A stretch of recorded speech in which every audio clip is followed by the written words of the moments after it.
विद्यार्थियों, जैसा कि आपको विदित है, भारत दुर्दशा नाटक के चौथे अंक की व्याख्या की जा रही है। इससे पूर्व के ई व्याख्यान में हमने चौथे अंक में भारत दुर्देव के बुलाने पर रोग नामक पात्र आता है, वह अपने गुणों का बखान करता है। उसके बाद आलस्य नामक पात्र आता है, वह भी अपने गुणों का बखान करता है।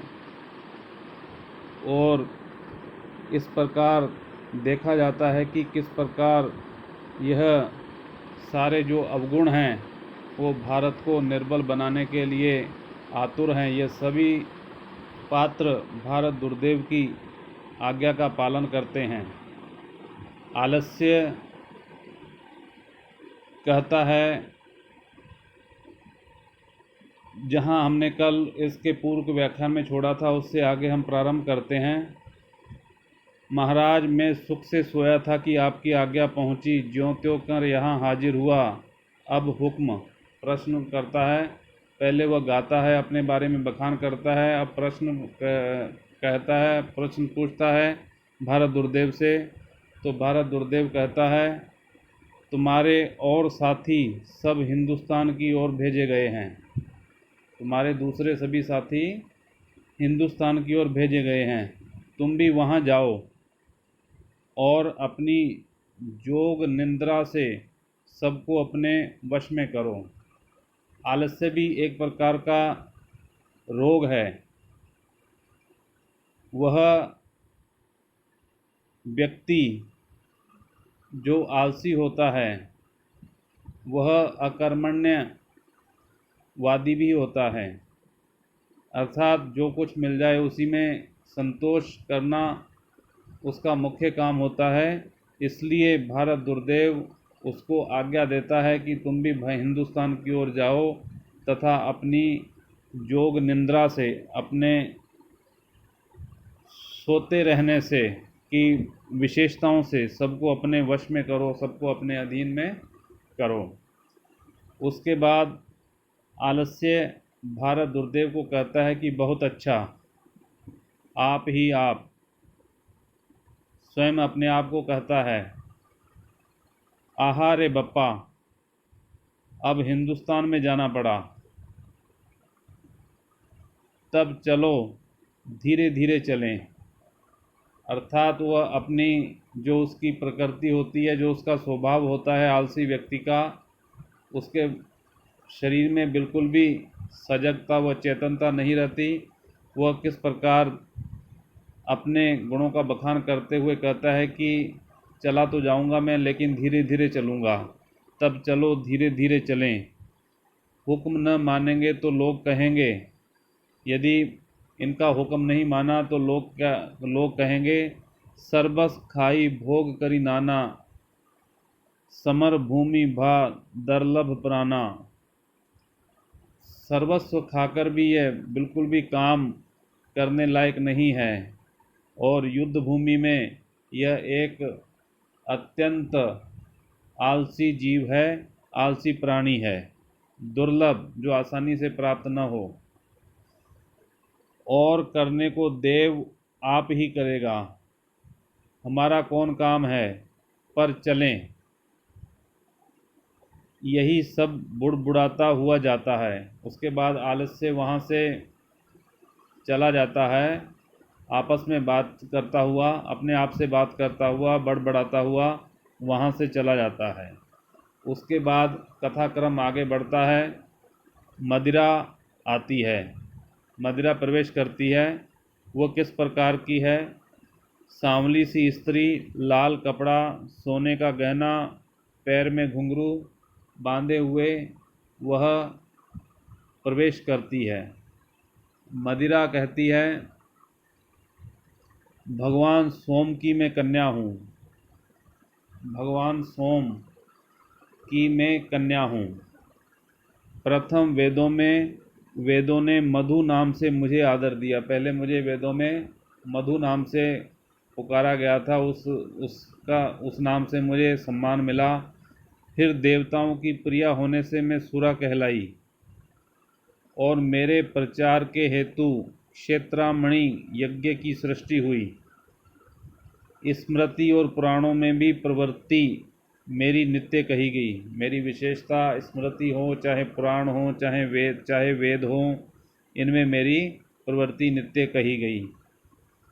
तंत्र तो केवल मेरी ही हेतु बने हैं। जो तंत्र मंत्र होते हैं, जो साधना करते हैं, वह बिना मदिरा के संपन्न नहीं होते हैं। इसलिए वह कहती है कि तंत्र तो केवल मेरी ही हेतु बने।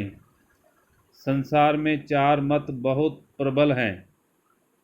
4 मत, हिंदू, बौद्ध, मुसलमान और क्रिस्तान। इन चारों में मेरी 4 पवित्र प्रेम मूर्ति विराजमान है। मेरा जो रूप है वो चारों में 4 रूपों में विख्यात है। सोमपान, विराचमन, जो हिंदू हैं वो सोमपान करते हैं, जो बौद्ध हैं वो विराचमन कहा जाता है। शराबन हुत्तहुरा, यह मुसलमानों के लिए कहा जाता है, और क्रिस्तान के लिए बाप जेटिंग वाइन।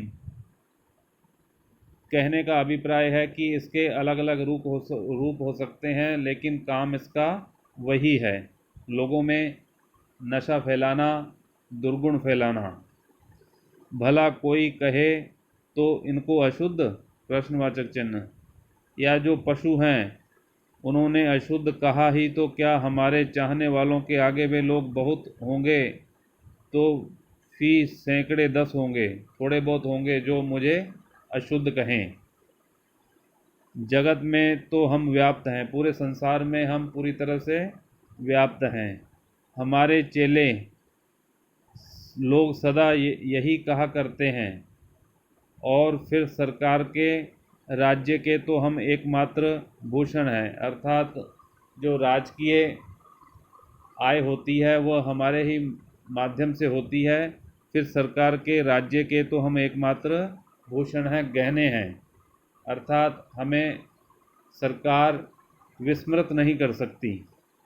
उसके बाद वह पंक्तियों में गाती है, मदिरा दूध सुरा दधिहूँ सुरा,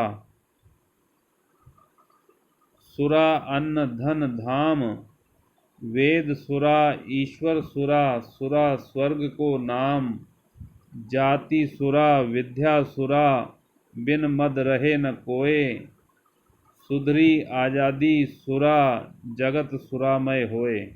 वह कहती है कि किसी के लिए दूध भी सुरा के समान है तो किसी के लिए दही भी सुरा के समान है, किसी के लिए अन्न भी सुरा के समान है तो किसी के लिए धन धान्य भी सुरा के समान है। वेद सुरा ईश्वर सुरा, किसी के लिए वेद भी सुरा के समान है तो किसी के लिए ईश्वर भी सुरा के समान है।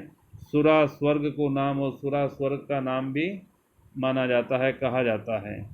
जाति सुरा विद्या सुरा, बिन मद रहे न कोय, चाहे जाति हो चाहे विद्या हो, संसार का कोई भी प्राणी हो, कोई भी व्यक्ति हो, बिन मद बिन नशे के वह रह नहीं सकता। बिन मद सभी किसी न किसी नशे में अवश्य तल्लीन है। बिन मद रहे न कोय, सुधरी आज़ादी सुरा, आज़ादी भी तभी प्राप्त होगी जब आज़ादी का नशा चढ़ेगा। सुधरी आज़ादी सुरा जगत सुरामय होए, अर्थात कहने का अभिप्राय है कि मुझे पूरा संसार ही सुरामय प्रतीत होता है। इसके बाद फिर वह आगे अपना बखान करते हुए, अपने गुणों का बखान करते हुए कहती है कि ब्राह्मण क्षत्रिय वैश्य अरु सैयद शेख पठान, दे बताई मोही कौन जो करत न मदिरा पान। चाहे कोई भी व्यक्ति हो, ब्राह्मण क्षत्रिय वैश्य और शूद्र, चाहे मुसलमान हो हिंदू हैं, मुझे बताओ कि कौन मदिरा का पान नहीं करता है, कौन शराब का सेवन नहीं करता है। पियत भट्ट के ठट्ट अरु गुजरातिन के वृंद, गौतम पियत आनंद सो, गौतम ऋषि पियत अग्र के नंद, राजा नंद ने भी किस प्रकार से सुरापान किया था, गौतम ऋषि ने भी किस प्रकार से सुरापान करते थे। होटल में मदिरा पिएं, चोट लगे नहीं लाज। किस प्रकार से व्यक्ति होटल में छिप छिप कर मदिरा पीते हैं, शराब जाकर पीते हैं, न उनको किसी प्रकार से कोई ठेस या चोट नहीं लगती है, न उनको कोई लज्जा और शर्म आती है। लोट लय ठाडे रहत, टोटल देवें काज। वह वापस किस प्रकार आते हैं, अपनी जेब खाली करके, टोटल देवे काज, सारा पैसा उनका खाली हो जाता है। तो मैं किस प्रकार से भारतवासियों पर शासन कर सकती हूँ, मेरा क्या प्रभाव है। कोऊ कहत मद पिए नहीं, जो कछु लिख्यो न जाए। कोऊ कहत हम मध्य बल करत वकीली आए। कोऊ कहत, कोई कहते हैं कि बिना मद पिए, बिना शराब पिए हमसे लिखा नहीं जाता, कवियों का या लेखकों के द्वारा कहा जाता है। कोऊ कहत हम मध्य बल, मध्य ही हमारा बल है, करत वकीली आए, वकील लोग भी किस प्रकार से हम वकालत, हम बहस तभी कर सकते हैं जब हम सुरा का पान करेंगे। मध्य ही के प्रभाव सो रचत अनेकन ग्रंथ। बड़े बड़े कवियों ने, बड़े बड़े लेखकों ने इनके प्रभाव से अनेक ग्रंथ रच दिए। मध्य के प्रकाशों लखत धर्म को पंथ, सभी धर्म का पंथ भी इसी प्रकार से देखते हैं। मद पी विधि जग को करत, पालत हरि करी पान। मध्य ही पी के नाश सर्व करत शंभु भगवान। किस प्रकार से शंभु भी सुरापान करते थे, भांग धतूरा चबाते थे वो किस प्रकार से, और सभी का विनाश करते थे जब वह उनका नृत्य होता था। मध्य पी के नाश सर्व करत शंभु भगवान। विष्णु बारूणी पोट पुरुषोत्तम, मध्य मुरारी शाम्पिन शिव गौड़ी गिरीश ब्रांडी ब्रह्म विचारी। मेरी तो धन बुद्धि बल कुल लज्जा पति गेह। माए बाप सुत धर्म सब मदिराहीन संदेह। इसमें किसी प्रकार का संदेह नहीं है कि मेरा तो सारा कुनबा ही इस प्रकार का है कि वह किस प्रकार से सभी को नशे में चूर कर देता है। शोक हरण, कोई व्यक्ति इसको शोक दुख को हरने के लिए इसका प्रयोग करता है, कोई आनंद के लिए। शोक हरण आनंद करन, उमगावत सब गात, पूरे शरीर को प्रफुल्लित करने के लिए। उमगावत सब गात, हरि में तप बिनु लय करनी, केवल मध्य लखात।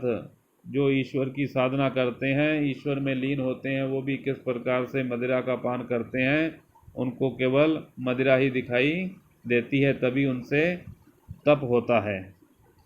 सरकार ही मंजूर, जो मेरा होत उपाय, तो सब सो बड़ी मध्य पे देती कर बिठाए। और सरकार भी किस प्रकार से, सरकार को भी मैं मंजूर हूँ, मैं स्वीकार हूँ, और उसके पास इसके अतिरिक्त कोई उपाय, दूसरा तरीका नहीं है। सबसे बड़ा मध्य पे देती कर बिठाए। और सरकार को जब आवश्यकता होती है अधिक धन की, तो वो किस प्रकार से मदिरा पर वो टैक्स लगाकर अपने राज्य का भरण पोषण किस प्रकार से वो करते हैं और टैक्स बढ़ा देते हैं। देती कर बिठाए, हम ही को या राज की परम निशानी जान। कीर्ति खम्बसी जड़ गड़ी, जबलों थिर शशि भान। जब तक पृथ्वी पर सूर्य और चंद्रमा रहेंगे, मेरी कीर्ति एक खम्बे के समान पूरी तरह से अडिग होकर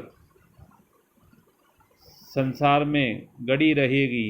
हम ही को या राज की, मेरा राज किस प्रकार से पूरे संसार में सर्वविदित है। परम निशानी जान, कीर्ति खम्बसी जड़ गड़ी, जबलों थिर, जब तक स्थिर हैं सूर्य और चंद्रमा, मेरा विनाश नहीं हो सकता।